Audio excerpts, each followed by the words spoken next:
नमस्कार। दोपहर समाचार में आपका स्वागत है।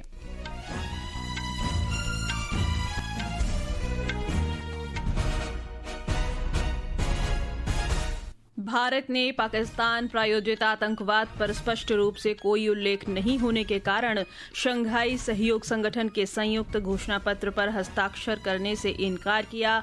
रक्षा मंत्री राजनाथ सिंह ने समूह के देशों से कहा, आतंकवाद के खतरे पर दोहरे मानदंड नहीं अपनाएं।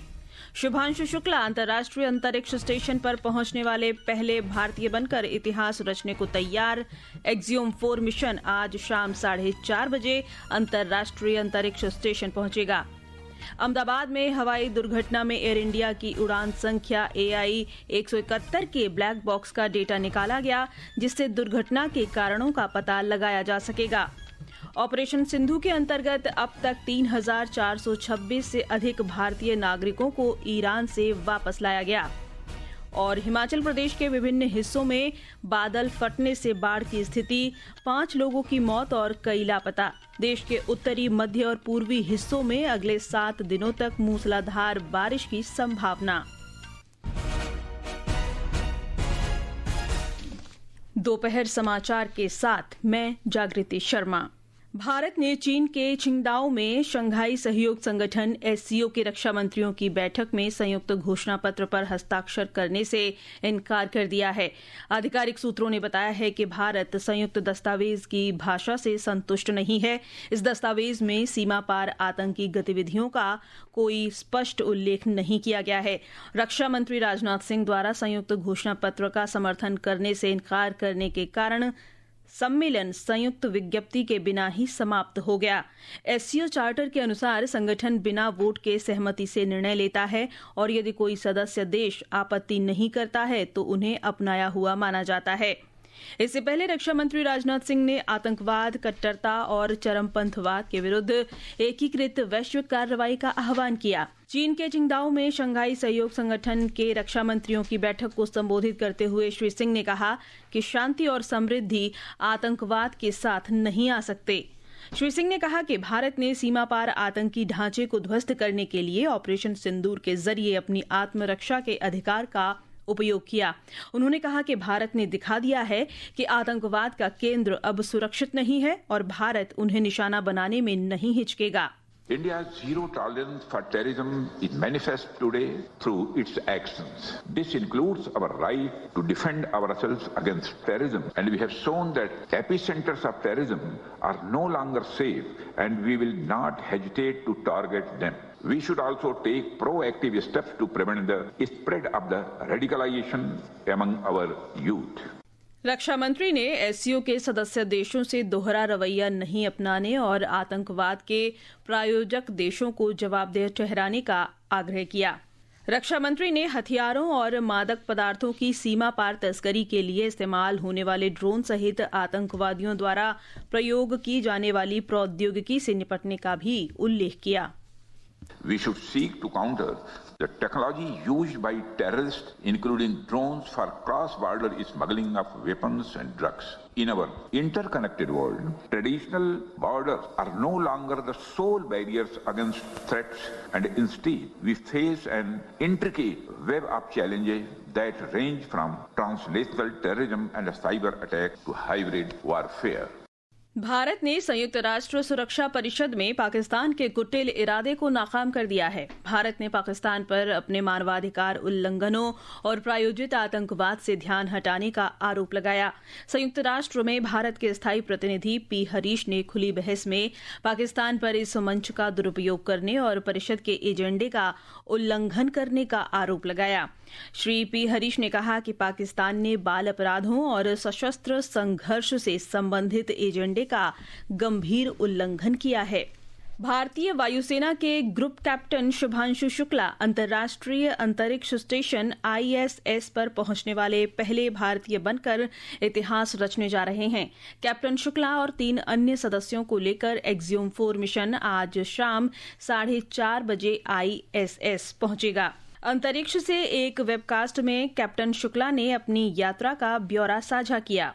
नमस्कार। एक छोटा सा संदेश मेरे सारे देशवासियों के लिए। 1 महीने क्वारंटीन में रहने के बाद कल हम लोग लॉन्च पैड 39 से लॉन्च हुए, जहां से अपोलो 11 मिशन भी लॉन्च हुआ था। इस समय स्पेस में बहुत प्राउड फील कर रहा हूं। अभी हम लोग कुछ ही घंटों में आईएसएस में डॉक करेंगे और फिर हम इंटरनेशनल स्पेस स्टेशन पे जाके रहेंगे। बट कहीं ना कहीं ये भी दर्शाता है कि ये भारत के ह्यूमन स्पेस प्रोग्राम की एक छोटा सा स्टेप पर एक बहुत सॉलिड और स्टेडी स्टेप है उस डायरेक्शन में जिस तरफ हम जा रहे हैं गगनयान जैसे मिशन को लेके। तो मैं चाहता हूं कि आप सब मेरी इस जर्नी का हिस्सा बने। आप भी उतना ही प्राउड फील करें जितना मैं फील कर रहा हूं, बिकॉज ये हमारी एस्पिरेशंस को दर्शाता है कि हम किस तरफ जाना चाहते हैं। इस ऐतिहासिक मिशन में अमेरिका, भारत, पोलैंड और हंगरी के 4 अंतरिक्ष यात्री शामिल हैं। वे पृथ्वी की निचली कक्षा LEO में 14 दिन के वैज्ञानिक अभियान के लिए अंतर्राष्ट्रीय अंतरिक्ष केंद्र की यात्रा पर हैं। मिशन कमांडर अमेरिका की पैगी विटसन ने मिशन के पायलट के रूप में अपनी सेवा देने वाले श्री शुक्ला को लेकर कहा कि उन्हें उन पर गर्व है। सोवियत सोयूज T11 मिशन के जरिए 1984 में इतिहास रचने वाले विंग कमांडर राकेश शर्मा के बाद ग्रुप कैप्टन शुभांशु शुक्ला अंतरिक्ष में जाने वाले दूसरे भारतीय भी बन गए हैं। श्री राकेश शर्मा भारत के पहले कॉस्मोनॉट थे। भारत के पहले अंतरिक्ष यात्री शर्मा ने अपनी ऐतिहासिक अंतरिक्ष उड़ान और सोयूज मिशन पर बिताए अपने समय के अनुभव साझा किए। भारत ISS डॉकिंग की उल्टी गिनती कर रहा है। ये मिशन देश के मानव अंतरिक्ष अन्वेषण की ओर लौटने और आकाश की ओर देखने के लिए प्रेरित भारतीयों की नई पीढ़ी की आकांक्षाओं का एक शक्तिशाली प्रमाण है। ये समाचार हमारी वेबसाइट www.newsonair.gov.in और हमारे न्यूज ऑन AIR ऐप पर भी उपलब्ध हैं। दोपहर समाचार में आपका फिर स्वागत है। अहमदाबाद में हाल ही में हुए एयर इंडिया विमान हादसे में दुर्घटनाग्रस्त विमान AI-171 के ब्लैक बॉक्स के घटना के कारणों का पता लगाने के लिए डेटा निकाल लिया गया है। ब्लैक बॉक्स से क्रैश प्रोटेक्शन मॉड्यूल को सुरक्षित रूप से निकाल लिया गया है और मेमोरी मॉड्यूल को भी सफलतापूर्वक प्राप्त कर लिया गया है। डेटा कल दिल्ली में aircraft accident investigation bureau lab में संग्रहित किया गया। नागरिक उड्डयन मंत्रालय ने एक बयान में कहा कि कॉकपिट वॉइस रिकॉर्डर और फ्लाइट डेटा रिकॉर्डर डेटा का विश्लेषण जारी है, जिससे दुर्घटना की वजहों का पता लगाया जा सके और भविष्य में ऐसी घटनाओं की रोकथाम के कारणों की पहचान की जा सके। ब्लैक बॉक्स को मंगलवार को दिल्ली लाया गया था। ऑपरेशन सिंधु के तहत ईरान से 272 और भारतीय नागरिकों को वापस लाया गया है। आज तड़के मशहद से नई दिल्ली पहुंची विशेष उड़ान में 3 नेपाली नागरिक सवार थे। विदेश मंत्रालय के प्रवक्ता रणधीर जायसवाल ने एक सोशल मीडिया पोस्ट में बताया कि ऑपरेशन सिंधु के तहत अब तक कुल 3,426 भारतीय नागरिकों को ईरान से वापस लाया गया है। गृहमंत्री अमित शाह ने कहा है कि हिंदी अन्य भारतीय भाषाओं की सहयोगी भाषा है और हिंदी को दूसरी भाषाओं की प्रतिद्वंद्वी भाषा नहीं समझा जाना चाहिए। नई दिल्ली में राजभाषा विभाग के स्वर्ण जयंती समारोह में श्री शाह ने कहा कि जब तक व्यक्ति अपनी भाषा पर गर्व नहीं करेगा, अपनी भाषा में अपनी बात नहीं कहेगा, तब तक वह गुलामी की मानसिकता से मुक्त नहीं हो सकता। नीट, CUET ऐसी कई भाषाओं को अब 13 भाषाओं में इसकी परीक्षा ली जाती। पहले कभी भी CAPF के कांस्टेबल की भर्ती में अंग्रेजी या हिंदी में ही आप कर सकते हैं। हम इसको लचीला बनाकर हमने 13 भाषाओं को इसके परीक्षा देने की अनुमति दी और आज मुझे कहते हुए आनंद है कि 95% परीक्षार्थी अपनी मातृभाषा में कांस्टेबल का परीक्षा दे रहे हैं। जल शक्ति मंत्री CR पाटिल ने कहा है कि केंद्र सरकार ने देश में 15 करोड़ से अधिक घरों में नल के पानी के कनेक्शन उपलब्ध कराए हैं। उन्होंने कहा कि शेष 4 करोड़ घरों में वर्ष 2028 तक ये काम पूरा कर लिया जाएगा। नई दिल्ली में आज एक संवाददाता सम्मेलन में श्री पाटिल ने कहा कि विश्व स्वास्थ्य संगठन का अनुमान है कि सुरक्षित रूप से प्रबंधित पेयजल ने डायरिया से होने वाली बीमारियों से हर वर्ष 4 लाख मौत रोकी हैं। हर घर में नल से जल देने की योजना बनी और इसका फायदा क्या हुआ? 25 लाख महिला जो रोज पानी लेने के लिए जाती थी, उनका 2.5 करोड़ घंटा रोज का बचा। अच्छा पानी मिलने के कारण करीब 4 लाख बच्चों की जान भी बचा पाए हैं वैसे पहले ही 5 साल के अंदर 3 लाख बच्चों की जान बचा पाए, ये WHO का रिपोर्ट है।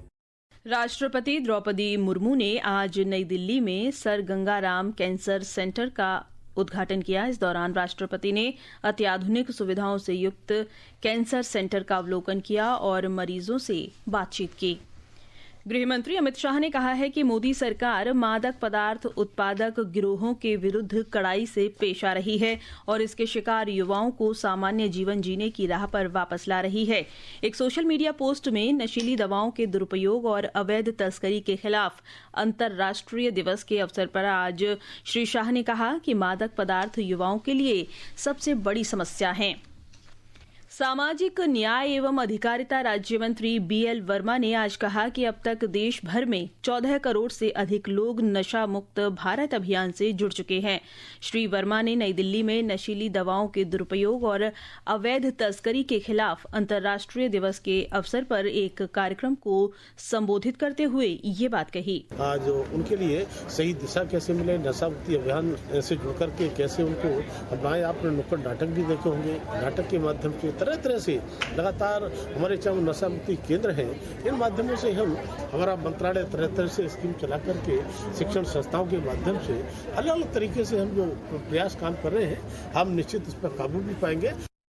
ये समाचार आकाशवाणी से प्रसारित किए जा रहे हैं।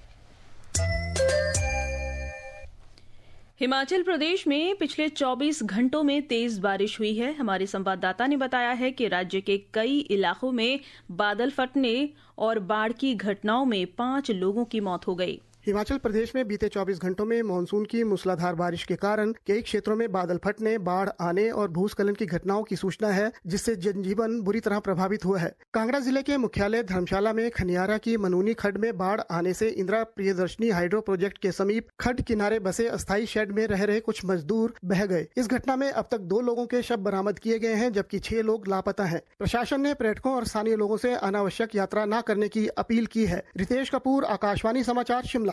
देश के उत्तरी, मध्य और पूर्वी हिस्सों में अगले 7 दिनों तक मूसलाधार बारिश जारी रहने की संभावना है। मौसम विभाग ने बताया है कि अगले 3 से 4 दिनों में मानसून उत्तरी राजस्थान, पंजाब, हरियाणा और दिल्ली के बचे हुए इलाकों में पहुंच जाएगा। आकाशवाणी समाचार से बातचीत में मौसम विभाग के वरिष्ठ वैज्ञानिक RK जैनामणि ने इस संबंध में जानकारी दी है। रिमेनिंग पार्ट्स जो रह गया, जैसे राजस्थान का जो उत्तरी भाग और दक्षिण भाग, पंजाब, हरियाणा और राष्ट्रीय राजधानी दिल्ली, तो इसको जो मानसून है नेक्स्ट 3 to 4 डेज में कवर होगा। और अभी अगर बात करें हेवी रेनफॉल वार्निंग, तो रेड कलर जो है मेनली केरला और दक्षिण इंटीरियर कर्नाटक में दिया गया है। और उसी के साथ साथ जो एक्टिव मानसून कंडीशन है वो मेनली मध्य प्रदेश, गुजरात और पूर्व राजस्थान में प्रिवेल कर रहा है। और जो जम्मू कश्मीर का इलाका है, हिमाचल प्रदेश, उत्तराखंड, वहाँ भी हेवी रेन होगा। सेंसेक्स और निफ्टी में आज दोपहर बाद 0.7% की बढ़त हुई। बंबई शेयर बाजार का सेंसेक्स 601 अंक बढ़कर 83,357 और निफ्टी 181 अंक चढ़कर 25,426 पर पहुंच गया। और अंत में मुख्य समाचार एक बार फिर। भारत ने पाकिस्तान प्रायोजित आतंकवाद पर स्पष्ट रूप से कोई उल्लेख नहीं होने के कारण शंघाई सहयोग संगठन के संयुक्त घोषणा पत्र पर हस्ताक्षर करने से इनकार किया। रक्षा मंत्री राजनाथ सिंह ने समूह के देशों से कहा, आतंकवाद के खतरे पर दोहरे मानदंड नहीं अपनाएं। शुभांशु शुक्ला अंतर्राष्ट्रीय अंतरिक्ष स्टेशन पर पहुंचने वाले पहले भारतीय बनकर इतिहास रचने को तैयार। एक्सियोम 4 मिशन आज शाम 4:30 बजे अंतर्राष्ट्रीय अंतरिक्ष स्टेशन पहुंचेगा। अहमदाबाद में हवाई दुर्घटना में एयर इंडिया की उड़ान संख्या AI-171 के ब्लैक बॉक्स का डेटा निकाला गया, जिससे दुर्घटना के कारणों का पता लगाया जा सकेगा। इसके साथ ही दोपहर समाचार का ये अंक समाप्त हुआ। नमस्कार।